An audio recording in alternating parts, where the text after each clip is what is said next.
Welcome to I news. Bharat లో cancer చికిత్స రంగంలో కీలక ముందడుగు పడింది.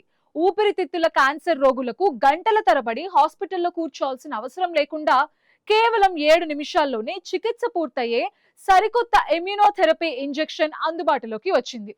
స్విస్ ఫార్మా దిగ్గజం రాష్ ప్రవేశపెట్టిన ఈ టెసెంట్రిక్ ఎస్సి ఇప్పుడు దేశవ్యాప్తంగా చర్చనీయాంశమైంది. ఈ కొత్త చికిత్స ఎలా పనిచేస్తుంది, ఎవరికి ఉపయోగపడుతుంది, ఖర్చెంత, ఇప్పుడు పూర్తి వివరాలు చూద్దాం.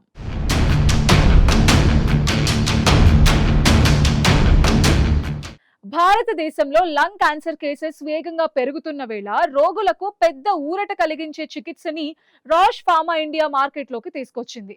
టెసెంట్రిక్ ఎస్సి పేరుతో వచ్చిన ఈ కొత్త ఇంజెక్షన్ ని చర్మం కింద ఇస్తారు. సాధారణంగా గంటల పాటు జరిగే ఐవి ఇమ్యునోథెరపీకి బదులుగా ఈ చికిత్స కేవలం 7 నిమిషాల్లోనే పూర్తవుతుంది. ఇది ముఖ్యంగా non small cell lung cancer అంటే NSCLC తో బాధపడుతున్న రోగులకు ఉపయోగపడనుంది. భారత్ లో ప్రతి ఏడాది దాదాపు 80,000 లంగ్ క్యాన్సర్ కేసెస్ నమోదవుతున్నాయని వైద్య నిపుణులు చెప్తున్నారు. ఈ కొత్త ఇంజెక్షన్ లో అటిజోలిజుమాబ్ అనే ఇమ్యునోథెరపీ ఔషధాన్ని ఉపయోగిస్తున్నారు.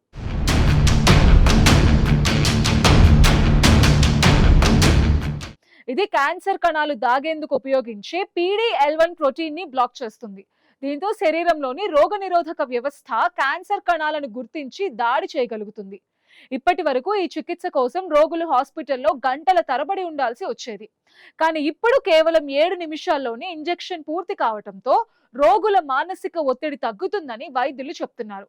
ముఖ్యంగా వృద్ధులు, బలహీనంగా ఉన్న రోగులకు ఇది ఎంతో ఉపయోగకరమని అభిప్రాయపడుతున్నారు.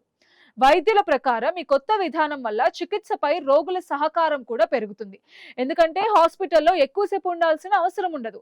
ట్రైన్ నర్స్ సహాయంతో చిన్న మెడికల్ సెంటర్స్ లో కూడా ఈ ఇంజెక్షన్ ఇవ్వొచ్చని చెప్తున్నారు.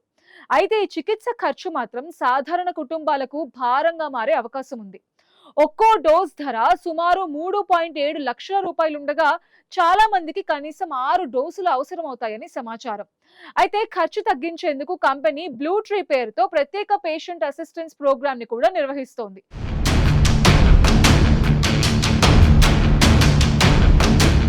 Drugs controller general of India ఇప్పటికే ఈ ఔషధానికి అనుమతి ఇచ్చింది. ప్రపంచ వ్యాప్తంగా 85కు పైగా దేశాల్లో ఈ టెక్నాలజీకి ఆమోదం లభించిందని రాష్ సంస్థ వెల్లడించింది.